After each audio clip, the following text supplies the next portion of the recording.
kesempatan kali ini saya akan menjelaskan sedikit tentang analisis korelasi dan regresi. Pada data uji penelitian kali ini dapat diketahui bahwa uji data tersebut didapati 20 sampel, di mana sampel tersebut diambil dari hasil data mahasiswa UBP Karawang yang berbeda-beda. Selanjutnya kita akan menguji normalitasnya.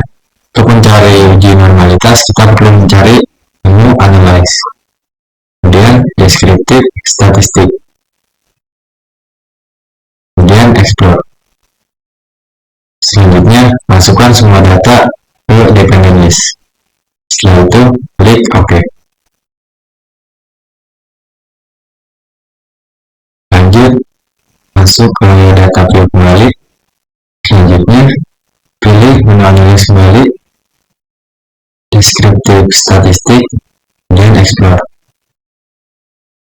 Pada menu ini kita klik plots.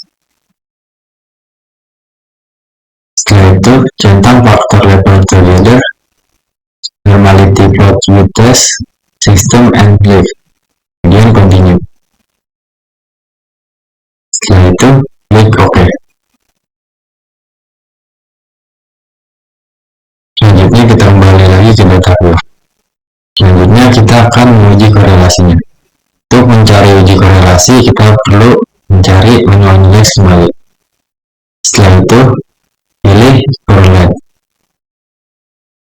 Selanjutnya, pilih menu bivariate.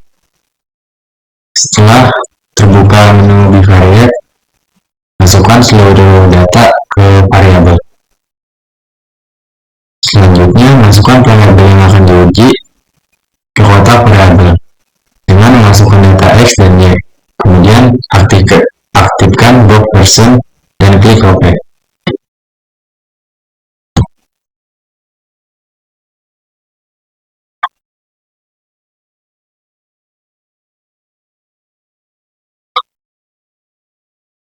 Selanjutnya, untuk mencari uji regresi, kita perlu mencari menu analyze kembali. Setelah itu, pencarian regresi. Selanjutnya, pilih menu linear untuk memasukkan data tersebut. Masukkan variabel ukuran sepatu ke dalam kotak independen dan masukkan variabel usia ke dalam kotak independen. Setelah itu, klik OK.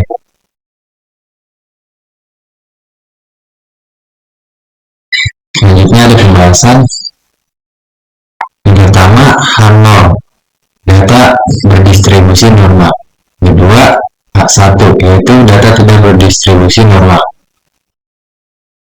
Sini selanjutnya ada formula. Formulasi H0 sama dengan 0,H170. Tingkat signifikan A yaitu sebesar 5%, sama dengan 0,05. H0 diterima jika sig toilet lebih besar dari AH1 dan diterima jika sig toilet lebih kecil dari A. Keputusan uji karena sig 0,68695 lebih kecil dari 0,05. Jadi dengan kesimpulan signifikan 5% diperoleh kesimpulan bahwa H1 diterima karena sig 0,68695 lebih kecil dari 0,05. Maka data tidak berdistribusi normal. Selanjutnya ada korelasi.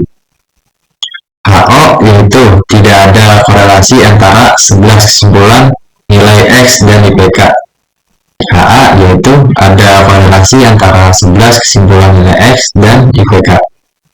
Formulasinya H0 yaitu sama dengan 0. Tingkat signifikan A sebesar 5%, sama dengan 0,05. HO sig lebih besar dari A dan R hitung lebih kecil dari R table, maka tidak ada korelasi yang signifikan. HA sama dengan sig lebih kecil dari A dan R hitung dan lebih besar dari R table, maka data korelasi signifikan. Selanjutnya keputusan uji karena sig 0,96 yaitu lebih besar dari A 0,05 dan R hitung 0,031 lebih kecil dari R table, yaitu sebesar 0,4438. Jadi dengan 11 kesimpulan signifikan 5% diperoleh dari 11 kesimpulan bahwa H0 diterima karena sig 0,896 lebih besar dari 0,05 dan R hitung 0,031 lebih kecil dari R table 0,4438. Maka tidak ada korelasi yang signifikan antara variabel X dan Y. Selanjutnya ada regresi. Di menu ini kita dapat melihat gambar output uji regresi. Itu modul summary. Penjelasannya bahwa nilai R square 0,001 dikali 100 sama dengan 0,1 X nilai R. 0,031 sama dengan 0,0031. Maka ada pengaruh antara kedua variabel. Selanjutnya di sini ada gambar tabel output uji regresi ANOVA. H0 yaitu persamaan garis tidak digunakan untuk prediksi. HA itu sama dengan persamaan garis bisa digunakan untuk prediksi formula. Formulasi H0 sama dengan 0 jika signifikan A sebesar 5% sama dengan 0,05. HO sama dengan C lebih besar A dan F hitung lebih kecil dari F table, maka persamaan garis tidak bisa digunakan untuk prediksi HA dan C. A atau F hitung lebih besar dari F table, maka persamaan garis bisa digunakan untuk prediksi. Dan selanjutnya rumusan uji karena C 0,96 lebih kecil dari 0,05 dan F hitung 0,018 lebih kecil dari F table 4,45. Jadi dengan tingkat signifikan 5% diperoleh kesimpulan bahwa HA diterima, maka sig 0,896 lebih kecil dari 0,05 dan F hitung 0,018 lebih kecil dari F table 4,45 karena sig lebih kecil dari A dan F hitung lebih kecil dari F table. Yang terakhir ada koefisien. Jadi persamaan garisnya yaitu Y sama dengan A ditambah YX sama dengan 40,079 ditambah 0,057X sama dengan 40,079 ditambah 0,57 sama dengan 40,079 ditambah 0,57 yaitu jadi persamaan garisnya adalah 0, jadi persamaan garisnya adalah 40,136. Sekian, terima kasih.